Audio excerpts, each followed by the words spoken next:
The story begins with a glowing orb, falling from space and passing by Earth, but on its way, it collides with a satellite revolving around the Earth. Afterward, it starts falling towards Earth. A young boy named Josh Morrison is in his New York City apartment, staring through his telescope. He notices a glowing object heading towards him, becoming stunned. Shortly, the glowing object breaks into Josh's room, shattering the window pane, and causing Josh to immediately hide under his bed while the object bounces around the room and eventually goes into the fishbowl. Gina Morrison, Josh's mother, arrives in the room after hearing his scream. She scolds the punks standing outside for throwing the baseball into her son's room. Josh says to his mother, "It's not a baseball, but a thing that came from space, and it almost hit him." Gina, however, remains unconvinced by his account. She comforts him and leaves.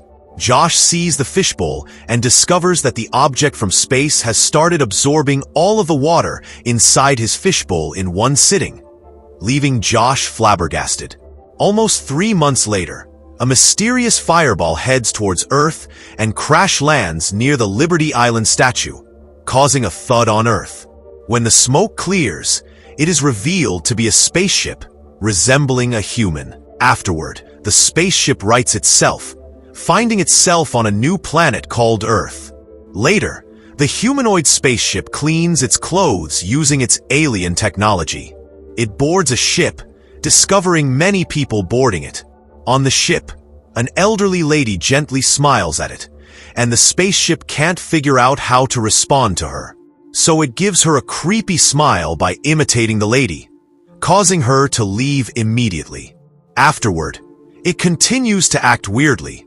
Subsequently, the spaceship arrives in the crowd, catching everyone's attention because of its strange way of looking and staring at the people.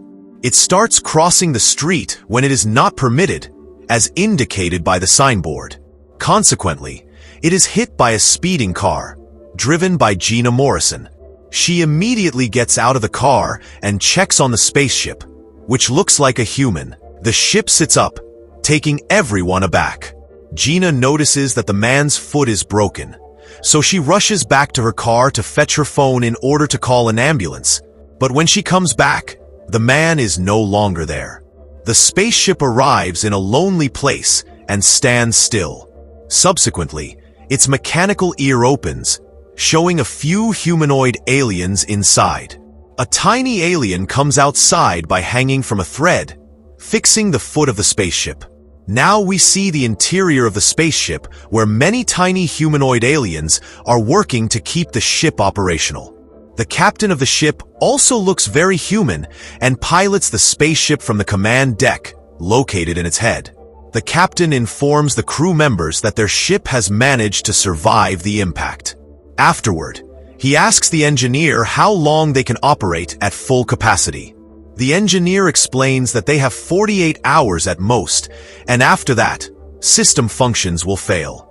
The captain asks the assistant captain for his opinion about the ship's damage. The assistant captain suggests to him that they should return to their home planet and repair the ship. As a result, the captain assembles the crew members and says to them, "This is the moment that we all have been training for, and we all know what's at stake. Our planet is on the verge of a catastrophic energy crisis. The device we sent to this planet to drain its oceans has been knocked off course and is lost somewhere in this city. Once it is found and deployed, the salt from this world shall power our home planet for ages to come." Number 3 informs the captain that draining this planet's oceans would have a catastrophic effect on the existing life. Josh doesn't know what to do with the orb, so he puts it into his bag and prepares to leave for his school. He looks out the window only to find the spaceship standing outside his house. He immediately calls his mother. Gina tells Josh that she hit that man with her car a few days back. Gina rushes out, apologizing to the spaceship for hitting him with her car. Actually, Gina believes the spaceship to be a human and gets stunned when she finds its foot all right. While the captain and the crew notice this from inside the spaceship, as it's their first verbal encounter with the humankind. At first, The spaceship speaks in a very high-pitched mechanical voice, causing the bottles placed nearby to shatter. Subsequently, it manages to use a human-like voice and tells Gina that he is all better now, while Gina and her son are awestruck. Shortly, Josh leaves for school as he was getting late. Gina goes along with the spaceship, describing to it how she hit him with her car unintentionally. Gina and the spaceship arrive upstairs, only to bump into Mark, who is Gina's neighbor. Mark asks the spaceship to shake hands. The humanoid spaceship shakes hands very weirdly, obfuscating Mark. Subsequently, Gina with the spaceship arrives in her house. She gives him a glass of water, which it immediately drinks very poorly. As soon as the water enters the spaceship, it shifts the equilibrium, bringing about a flood-like situation inside. All the tiny aliens begin to drift away with the strong flow of water. Later, Gina introduces herself to the spaceship as Gina Morrison and asks the spaceship to reveal his identity. The spaceship tells her that his name is Ming Chong, as suggested by number 3 from inside the ship. Gina bursts into laughter upon hearing this name and says, "I thought your name would be something like Dave or something." Then, the spaceship says, "Dave happens to be my other name." Later, Gina starts preparing breakfast in the kitchen, while Dave starts shuffling eggs without breaking their shells. Gina gives him a bottle of ketchup, but Dave swallows the whole ketchup, baffling Gina. Shortly after, Gina's cat approaches Dave, who kicks it away, considering it an enemy. Number 3 brings Dave's attention to the orb, held by Josh in his photo. Dave immediately approaches Josh's picture, and Gina tells him that Josh has been walking around with this thing, and claims it fell from outer space. Afterward, the captain orders his team to immediately locate the boy. 2 policemen named Dooley and Knox are investigating the spot where the spaceship crashed. While pursuing Josh, Dave arrives at an electronics supermarket and tries on a headphone, causing all the tiny humanoid aliens inside the spaceship to shake violently, though number 17 humanoid alien seems to enjoy it. In a park, Dave finds a couple kissing each other and tries to get involved in it. The man asks him to take a picture of them, so Dave takes a picture of them using his flashlight. Afterward, he enters a clothing store to get rid of his inappropriate attire.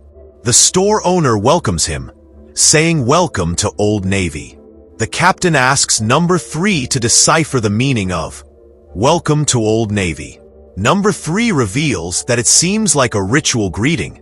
Thereafter, Dave begins to greet all the present and incoming customers, saying welcome to Old Navy, irritating them. Dave likes a t-shirt, but doesn't know how to wear it.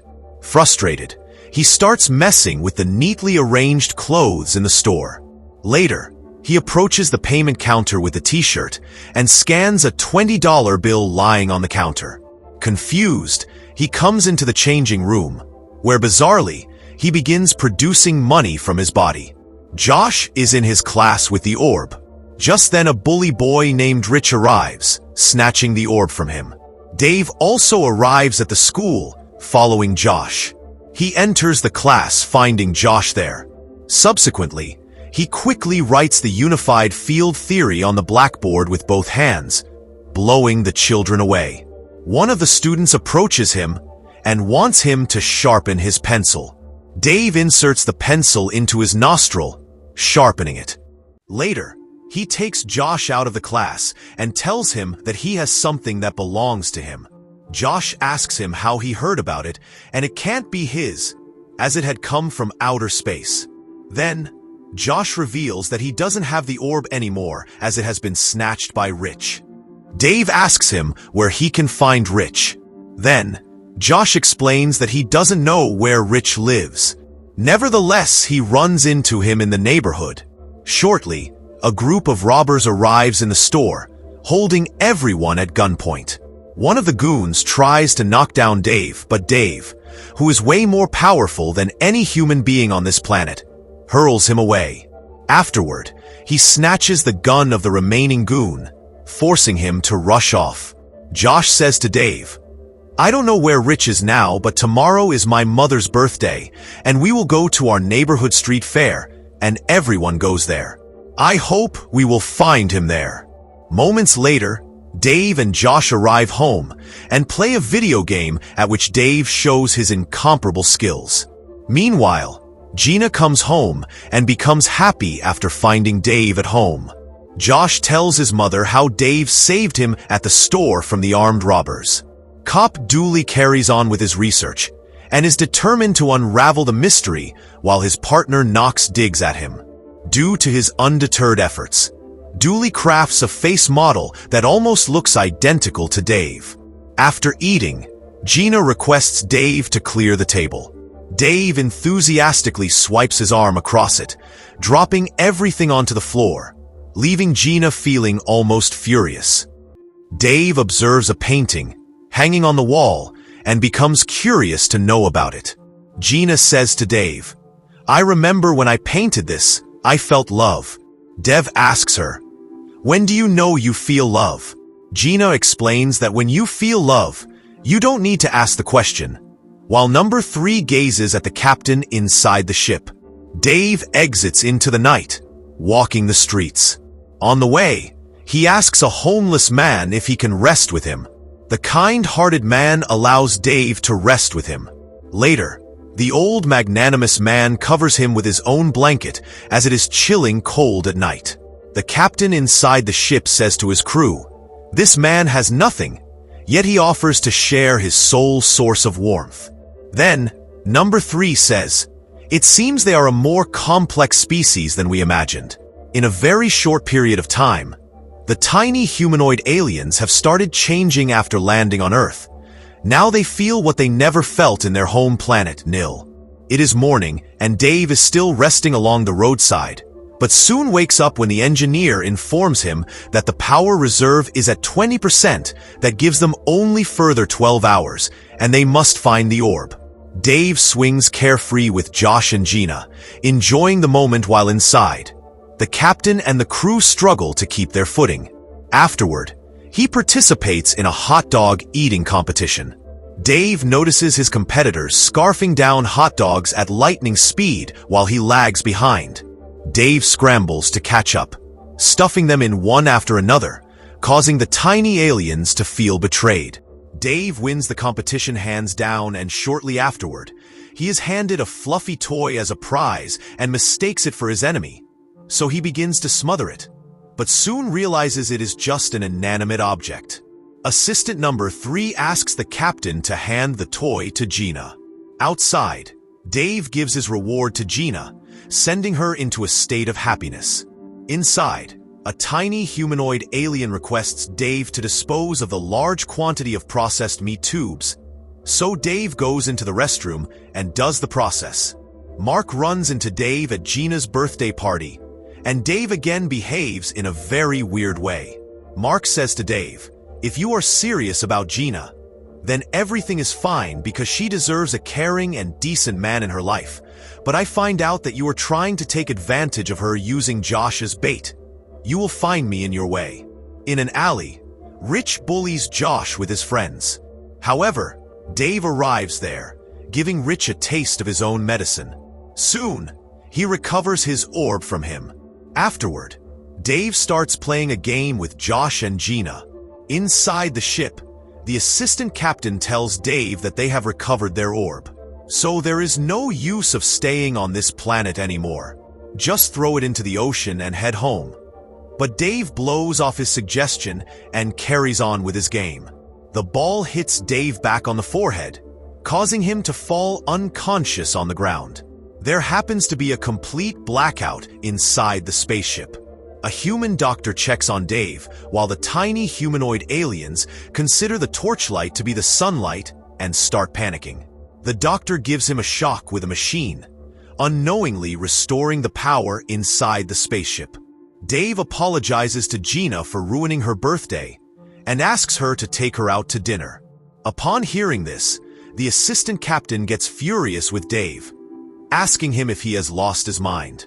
Dave also flips out on him and asks him to be off. Afterward, Dave, Josh, and Gina arrive at a restaurant and have a glass of lemonade. The alarm starts blaring as soon as the liquid goes into Dave's mouth, causing the tiny aliens to drift away with the flow of water. The assistant captain is a bit envious of the changing environment of the spaceship. At the hospital, the staff informs the police about Dave's departure with a nice-looking lady and a kid after identifying him with his sketch. Inside the spaceship, all tiny aliens start drinking lemonade and find it tasty. Dave tells Josh that he will be going home soon, despairing Josh. Josh says to Dave, "When you are gone, everything will be back to the way it was. I am not like other kids, as I can't even defend myself." Assistant Captain finds other crew members enjoying dancing with high-volume music and thinks that his entire team has lost its bearings. Number 3 and Number 4 enter the command deck, astounding the captain with their new looks. Outside, Dave dances with Gina, forgetting his mission. In another cabin, the assistant captain conspires against the head captain, brainwashing some of the crew members, while the captain and the rest of the crew are busy learning dancing steps. Outside the spaceship, Dave lives his life to his heart's content, dancing with Gina. Some tiny aliens escape the spaceship, but Dave spots them and puts them back into the spaceship. Moments later, the police arrive there, asking everyone to step back except Dave. Dooley welcomes him to the Earth while handcuffing him. Afterward, Dave is brought into the investigation room. Inside the ship, with the help of some crew members, the assistant has rebelled against the captain, dethroning him. He orders the crew to arrest and detain the captain. Knox is still not convinced that Dave is an alien and argues with Dooley about this. Right then, Dave blows up the wall with his matchless alien power as his true captain has been dethroned, and he is now controlled by the assistant captain. Number 17 escapes the ship and falls into a cup of tea, placed on the table. Dave lashes out at Gina and Josh for holding up his departure from this planet, while the real captain who has been captured hears this in his cell. Afterward, the bad Dave explodes through the window, breaking free from the police station. He starts clearing his path from those who come to stop him. Meanwhile, Number 3 secretly frees the captain and asks him to stop that lunatic assistant captain. Josh tells his mother that there is something wrong with Dave, and the man who caused destruction at the police station can't be Dave. We need to protect him as he needs us. Inside the ship, Dave asks the assistant captain not to hurt the innocent people of Earth, but the renegade captain declines Dave's request and kicks Dave and Number 3 out of the spaceship, making them homeless. Dave and Number 3 hide under a hydrant to avoid being trampled. Soon after, a dog draws near them and pees upon them. Number 3's leg becomes stuck in chewing gum on the street. Dave rushes to save her from being run over and manages to free her. Dave and Number 3 use a plastic bag, making it a parachute to reach their ship. While making it to the ship, they hold on to the wipers of a running truck. The driver starts wiping the windshield, causing the duo to struggle to hold on to the vipers. However, Dave and his Number 3 manage to fly to their ship, clinging to the shoe. Subsequently, they sneak into the ship through the pants. The ship forcefully stops a cab, entering it. He asks the driver to take him to Liberty Island or get ready to die. At the police station, Dooley finds Number 17 tiny alien in his tea, who alerts Dooley that the new captain is going to rob his planet of all the ocean water. While you are just talking here, Dooley asks the tiny alien if he knows where the ship went. Number 17 replies yes. Afterward, Dooley carefully puts him into his pocket and sets out for the Liberty Island. The new captain attempts to throw the orb into the ocean, but is stopped by Dave. In this process, the orb slips out of the ship's hands and falls into the ocean. Dave captures the assistant captain, dethroning him. Outside the ship, the orb has started siphoning the ocean water, emptying it. Dave orders the engineer to summon the orb before it completely drains the ocean. The engineer reveals that the fight with the assistant captain drained the ship's power below 1%. He can reroute the booster energy, but there wouldn't be enough to take off. Dave chooses Earth over his home planet, Nil. The entire crew stands by Dave. Afterward, Dave orders the engineer to summon the orb, causing the power of the ship to go out in the process. The orb comes out of the ocean, coming back to Dave. Subsequently, Dave casts the orb into the unfathomable depth of space. However, in this power-draining process, the entire power of the spaceship is depleted. Meanwhile, Josh, Gina, and Mark arrive at Liberty Island, asking how they can help Dave. Dave replies, "It's too late, because we are out of power." Cop Dooley and Knox arrive there, asking Dave not to move. Josh and Gina try to convince the cops that Dave has no power and can't hurt anyone. Overwhelmed with emotion, Josh snatches Dooley's shock-giving machine and shocks Dave, restoring the power in the ship. All the tiny aliens hail Josh, the hero. Dave opens its mouth, allowing the captain to emerge, leaving all the bystanders in shock. The captain apologizes to all and reveals that his second-in-command took over the spaceship by force. He further says, it was not he who performed the unspeakable acts of cruelty. Later, he thanks Josh for teaching him the true meaning of friendship and courage. Number 17 reminds Dooley that he is also in his pocket. He places the tiny alien on the tongue of the ship, sending him back to his ship. Dave, Number 3 and Number 17 bid a farewell to people of Earth and get back into the ship. After that, the spaceship takes off, heading to its home planet. However, the U.S. Marine doesn't allow him to leave Earth and capture him in a net. Nevertheless, all the tiny humanoid aliens take off and leave the planet by boarding the shoe of the spaceship, leaving the rest of the spaceship on Earth.